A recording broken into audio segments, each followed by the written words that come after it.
Au séminaire, j'avais un confrère qui venait d'Inde.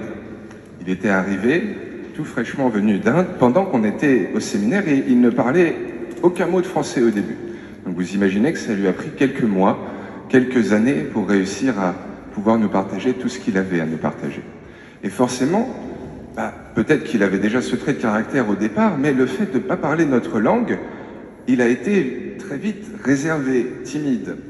Et ce qui nous a surpris avec lui, c'est que lorsqu'il a commencé à un peu mieux maîtriser notre langue, chaque fois qu'il prenait la parole, c'était pour nous raconter des histoires. Et quand on est arrivé en dernière année, l'année des diacres, on l'entendait prêcher de temps en temps. Il nous racontait à chaque fois des histoires, du début à la fin de son homélie, et peut-être que la dernière, voire les 2 dernières phrases, là il y avait une petite morale, quelque chose qui nous raccrochait concrètement avec l'Évangile. Ce qui était génial, c'est que il était un conteur hors pair. Il savait nous recontextualiser toute l'histoire, nous faire être présents avec lui dans son souvenir, et en ça, il nous embarquait toujours, il nous mettait dans une espérance, dans une forme de confiance qui nous donnait de l'entrain.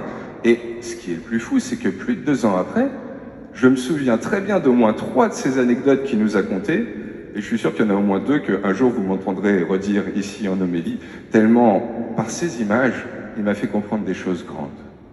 Et ce qui est fou avec ce Djegani, lui qui était très timide et réservé, c'est qu'au final, à nous, il ne nous parlait qu'en paraboles, comme Jésus, qu'en nous racontant des histoires. Mais pourquoi donc? Pas pour Djegani, pour Jésus. Pourquoi donc Jésus ne nous parle-t-il qu'en paraboles? Est-ce que ça n'aurait pas été 1000 fois plus simple qu'il nous donne un ensemble de préceptes, merci, et non pas prétexte, de préceptes rituels ou de concepts théologiques pour mieux comprendre Dieu? Et non. Comme nous dit l'Évangile, comme nous en faisons l'expérience chaque fois que nous ouvrons la Bible, il ne leur disait rien sans parabole. Pourquoi? Pourquoi donc? C'est cette question que je propose aujourd'hui à votre sagacité, et je crois qu'on peut apporter 2 éléments de réponse. Le premier, c'est tout simplement parce que c'est Jésus. C'est l'image visible du Dieu invisible, la parole de Dieu faite chair. Est-ce que c'est pas son être même de dire les merveilles de Dieu, d'une certaine façon?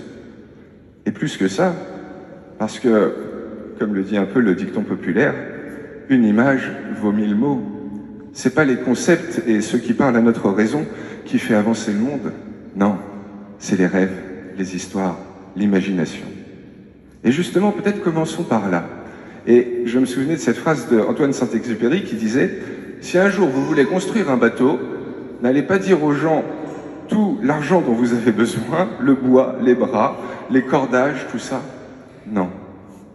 Parlez-leur de mer, d'aventure, de ce que vous allez découvrir ensemble. Faites-les rêver, et là vous serez sûr que vous obtiendrez tous les bras dont vous avez besoin pour fabriquer votre bateau.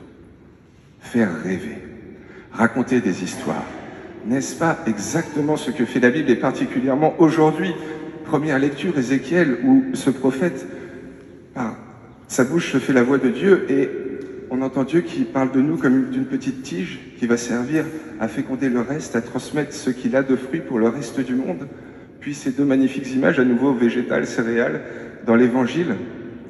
Oui, la Bible, du premier texte, la Genèse, jusqu'au dernier, l'Apocalypse, ne nous parle qu'en histoire. Elle nous raconte des histoires. Et ce qui est génial, c'est sûrement pour ça que c'est d'ailleurs le livre qui a été le plus lu, vendu de toute l'histoire de l'humanité, c'est que des histoires, ça nous parle. C'est ce qu'on raconte aux enfants quand ils sont tout petits. Ça nous embarque.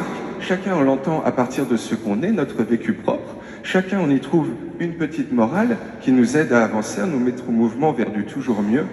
Oui, la narration, le storytelling, comme on dit aujourd'hui, les histoires, ça nous correspond parfaitement.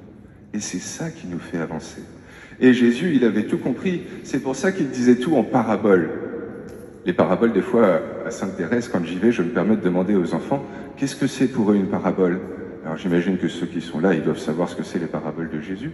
Mais d'autres qui sont un peu plus éloignés de nos traditions, ils disent spontanément, c'est ce qui fait capter. C'est exactement ça. C'est ce qui fait capter. Une image vaut 1000 mots. Et ces enfants, moi, ils m'ébahissent parce que À Sainte-Thérèse, on en a quelques-uns qui doivent être très bien accompagnés à la maison par des parents ou des grands-parents qui leur racontent régulièrement des histoires de la Bible. Et en fait, eux qui sont capables de nous parler de Caïn et Abel ou de telle histoire d'Abraham, de Sarah, et en fait, ils ont une acuité et une maturité sur les grandes questions que nous portons tous dans notre humanité qui est vraiment impressionnante pour des petits bouts de chou qui des fois ont 8-10 ans. Oui, une image, ça nous parle des fois bien mieux que tous les grands concepts, toutes les belles démonstrations. Parce qu'une image, ça fait 3 choses. Ça... Pardon. Ça arrive, vous voyez. C'est des mots, c'est pas des images, c'est peut-être pour ça que ça n'a pas bien imprimé. Une image, ça imprime, ça impressionne et ça éveille l'imagination. On le voit bien, même si on n'est pas capable de tous reciter l'évangile qu'on vient d'entendre, ça nous laisse en tête 2 images très claires. La première, ce semeur qui jette sa semence, puis qui, alors qu'il ne fait rien pour faire en sorte qu'elle pousse d'elle-même, ça nous montre que le royaume de Dieu est ainsi, que nous y prêtions souci ou pas, de toute façon, il continue de grandir, d'être toujours plus présent dans notre monde. Et la deuxième image, c'est que cette petite graine, la plus petite de toutes les semences, elle va devenir l'arbre qui va dominer tout le reste dans le potager, dans lequel même les autres espèces vont pouvoir venir trouver refuge. Ce qui paraît comme ça tout petit, le royaume de Dieu, même lorsqu'on ne le voit pas, eh bien en fait il est d'une valeur insoupçonnable. Oui, une image, mieux que des mots et des concepts, imprime, met quelque chose dans notre tête beaucoup plus rapidement. Et ça l'impressionne, ça parle, parce que ça parle aussi à notre vécu plus que seulement à nos neurones, ça l'impressionne dans notre mémoire.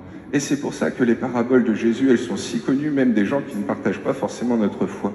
C'est parce que ce sont des images qui parlent à notre humanité. Et plus que ça, l'image, imaginaire, ça éveille en nous. Ça éveille notre imagination.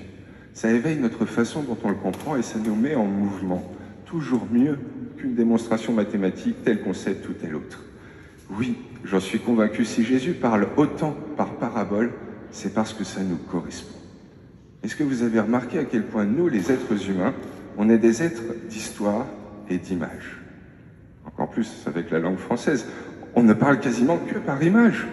Du lever du soleil à la tombée de la nuit, on ne parle quasiment que par image. Et même dans notre vie spirituelle, notre Père qui est aux cieux, c'est que des images tout ça. Je ne l'ai jamais vu là-haut derrière les nuages. On est des êtres qui ne parlons que par image, parce que c'est plus simple, et qui nous racontons tout le temps. On a besoin de se confier.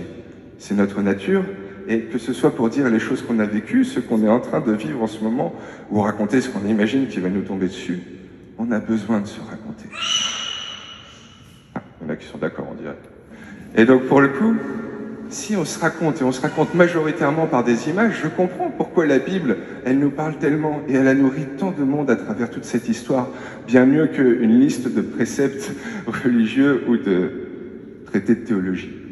Mais alors, si nous sommes des êtres qui avons besoin de nous raconter, est-ce qu'on le fait tel qu'on est, avec cet amas de sentiments, des fois rayonnants, mais aussi des fois très ténébreux, qui portent une certaine culpabilité, un certain mal, ou est-ce qu'on le fait à la Jésus? À la Jésus, à la façon dont l'image visible du Dieu invisible, dont la parole de Dieu faite chair, le fait, en remettant de la couleur dans la vie de ceux dont elle est grise, en mettant de la lumière là où il y a des ténèbres, en dessinant des nouveaux possibles. Et lui, il fait ça majoritairement en racontant des histoires, non pas avec des gestes, mais avec des paroles qui entraînent les autres. On pense souvent que pour plaire à Dieu, pour marcher à ses suites, il faut prier, faire des bonnes actions, et on a sûrement très raison, il faut le faire. Mais peut-être qu'aussi, il faut, comme lui, raconter des histoires. Raconter les siennes, bien entendu, parce que ce sont sans nul doute les meilleures, celles qui parlent au plus grand nombre de cœurs, mais peut-être aussi raconter les nôtres, tout simplement, mais à sa façon à lui. Raconter les merveilles de Dieu dans nos vies, et lorsqu'on les raconte, essayer d'y teinter toujours ce qu'il faut de confiance, d'espérance, pour que ça nous conduise plus vers les charités que vers les impasses que parfois on connaît. Et comme Jésus, dire même les choses parfois dures, parfois qui ont besoin d'être mises en lumière, mais toujours avec cette dimension de miséricorde. Parce que si on a besoin de s'exprimer, si on a besoin de se raconter, il ne faut pas que ce soit pour risquer de mettre l'autre dans une impasse. Non, toujours offrir un chemin des possibles, mettre en mouvement vers du toujours mieux, vers du toujours plus de Dieu. Je le pense profondément, une des choses concrètes que Dieu nous a appris en se faisant Jésus-Christ, c'est que la façon dont on raconte le monde fait et transforme le monde. Si c'est ça, eh bien peut-être faisons-nous juste rêver les uns les autres. Partageons les merveilles qu'il fait dans nos vies. Racontons-nous ses histoires, nos histoires, avec, comme lui, charité, confiance, espoir. Et moi j'en suis convaincu, à travers nous aujourd'hui, il continuera de transformer l'histoire.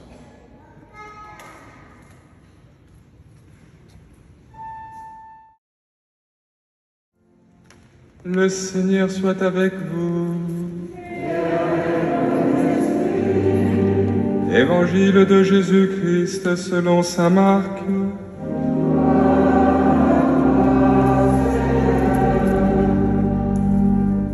En ce temps-là, parlant à la foule, Jésus disait : « Il en est du règne de Dieu comme d'un homme qui jette en terre la semence. Nuit et jour, qu'il dorme ou qu'il se lève, la semence germe et grandit, il ne sait comment. D'elle-même, la terre produit d'abord l'herbe, puis l'épi, enfin du blé plein l'épi. Et dès que le blé est mûr, il y met la faucille, puisque le temps de la moisson est arrivé. » Il disait encore : « À quoi allons-nous comparer le règne de Dieu ? Par quelle parabole pouvons-nous le représenter ? Il est comme une graine de moutarde. Quand on la sème en terre, elle est la plus petite de toutes les semences. Mais quand on l'a semée, elle grandit et dépasse toutes les plantes potagères.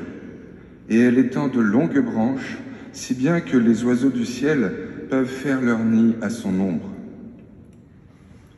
Par de nombreuses paraboles semblables, Jésus leur annonçait la parole, dans la mesure où ils étaient capables de l'entendre. Il ne leur disait rien sans parabole, mais il expliquait tout à ses disciples en particulier. Acclamons la parole de Dieu.